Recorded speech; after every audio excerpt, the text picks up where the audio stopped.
Everyone, welcome back to my channel and welcome back to the Reading Through the Bible in a Year series. Today we will be talking about Ruth. This is one of the ones that I was so excited to talk about. I remember loving this book as a child. So we will just go ahead and dive in. Ruth was written by Samuel, and for my main takeaways from this book, I only have 3 because it is a very short book. The first one I wrote, it starts with Naomi, which is Ruth's mother-in-law, being widowed, and Ruth begging to stay with Naomi and follow her. Second part that I wrote was that the story of Ruth and Boaz takes up most of the book. That takes up pretty much the entirety of the book. Then finally it ends with the genealogy of David. So yeah, a short book, so not many takeaways. These are the main takeaways that I took from it. And then for my didn't know / didn't realize section, first one is one I've already touched on, is that I didn't realize Ruth was only 4 chapters long. It was one of my favorites as a child because the main characters were women, which probably sounds conceited, but the fact that the majority of the Bible is based and surrounded about stories of men, there's very few about women, and even fewer, I would argue, that put women in, I don't know, not heroes of the story, but like in a good light, I guess. And so whenever I got to read about Ruth as a child, and especially of her relationship to Naomi, and just their life circumstance and how they powered through that with God's ultimate divine plan, obviously, was just always so motivating to read as a child, but also just genuinely interesting to read as a child. It was one that I was always happy to read about and kept my interest because I just don't have many of these types of stories, especially a whole book dedicated to just a woman's life experience with her mother-in-law, a woman's life experience to finding a man. Like, you just don't see that often in the Bible. So long story short, I didn't realize how short this book was. So yeah, that was my first takeaway from this section was A, I was so excited to read this book, but then B, once I saw how short it was and how quickly I was going to read it, I was like, are you kidding me? I was like, what? Moving on to my second didn't know / didn't realize was that Naomi, like the name, means pleasant, and when her husband passed away, she asked that she was called Mara, which means bitter. The third thing I wrote was that the violence that happens against women is talked about throughout the Old Testament, but it still never ceases to amaze me how it'll just be mentioned in almost like a casual tone. Like in Ruth chapter 2, verses 22 through 23, Naomi was telling Ruth to stay in the fields of Boaz so as to not be assaulted in other ones. And like, I'm not naive to think that things weren't happening against women during those times as well. I am well aware they've been happening since the fall. However, there's something so jarring about the fact of like just reading it, because it's just like, it's just mentioned. And I think it's definitely just a good context of like what was happening during the times for sure. But I think again, I was just having like a woman to woman moment while reading this book and just being like, that hurt a little bit to read about. Like that was a little hard. Like just the casualness of that. So, and maybe like given context and given like in the moment, it was maybe not a casual statement whatsoever. Maybe this was more of like a, not even a direct suggestion. Maybe this was like almost a command that like she's not to work into other fields because that Boaz was owning and running was a safe one for her to be in. And again, I truly believe in divine intervention, so I think it was all part of God's plan. But just reading about Naomi telling that truth, I was just like, it like took me back into reality of like, I don't know, just like things that women have to be afraid of, you know, because of our broken world. Then the fourth thing that I wrote for this section comes from Ruth chapter 4, verses 17.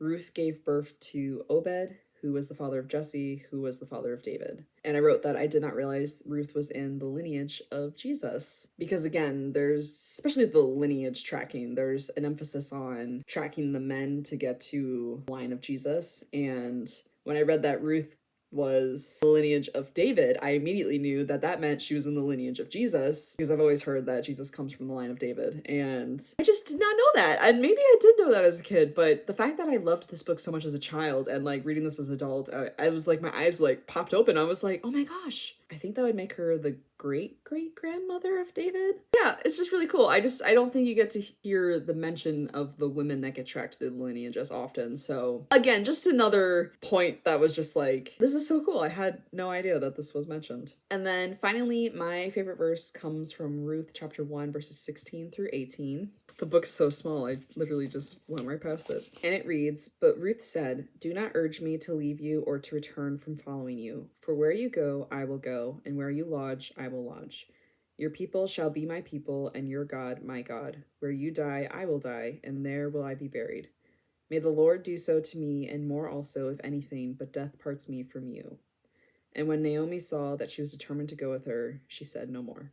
And this might seem kind of like a random one for me to choose. I understand. Ruth was weirdly enough kind of a hard one to find one that was like really appreciated that section. But I feel like this specific part of her story with talking to Naomi about how she wanted to follow her, even though, especially given that time period, like women to have anything in that time meant you had to either have a father, a brother, a husband. Naomi wasn't even her mother, it was her mother-in-law. So I don't know, I guess just reading about how Naomi really wanted her to not follow her, almost out of fear of like taking away like her life from her. And then reading about how insistent Ruth was because of how much she loved her relationship with Naomi and just believed that God that Naomi was following had nothing but good intentions for them. I think it speaks well to their relationship that they had, and I love reading about that. I love reading about imperfect humans having relationships, and just, it's so wholesome to me. It's like, I think it's wholesome to me because it's like relatable, because that still happens today. There are still imperfect humans to this day, and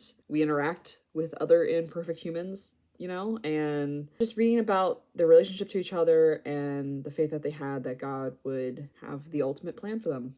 And he did, because after she followed Naomi and they moved, then she met Boaz, and not to be easy, but the rest is history. Like, they lived, you know, a happy life together. They became husband and wife, and that would have never happened if she didn't follow Naomi to where she was headed next. So anyway, I liked those verses because I feel like it was the turning point, obviously, in the story, was when Naomi finally was just like, okay, you can follow me, you know? I really love this one, which is no shock, because like I said before, I really liked this book as a child as well. I have already started 1 Samuel. I'm almost halfway through the book, actually. There's 31 chapters. I'm literally almost halfway through this one, so I'm sure that one will be posted soon as well. Yeah, I know I say it in most of these videos, but I'm really enjoying reading through the Bible. I think as an adult, it's just really nice to finally like piece all these different stories that I've heard for so long, and like, that I didn't necessarily learn them in chronological order as a child too, but I feel like when you learn things as a child, they can be a bit more choppy because they just want to give you like the gist of the story, and it's nice to like kind of figure out where the in-between gaps are in between all of them. And honestly, it's nice to also remember like the order of events, because like I remember most of these stories, and rereading them, I remember them as well, but if you were to ask me like, when did these stories happen, like which one came before the other, like I don't know that I could have necessarily told you. I think that's kind of like a secondary goal to this whole reading the Bible through a year challenge for me, is like an overall better understanding of the order of events, the order of stories, if that makes any sense.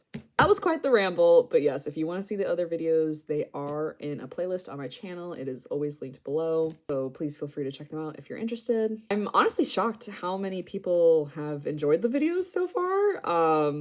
Not a ton of people have been seeing them by any means, but I have been getting a couple comments here and there, and people telling me personally that they've enjoyed these videos, so I just wanted to say thank you for watching them and enjoying them. I hope you are taking something away from them maybe, or it inspires you to also read the Bible. I don't know, but just overall enjoying this whole process of reading the Bible and documenting my thoughts about each book. So anyway, all that to say, as always, I hope you guys are having a good day, but if you're not, that's okay too. I will catch you guys in the next one. Bye!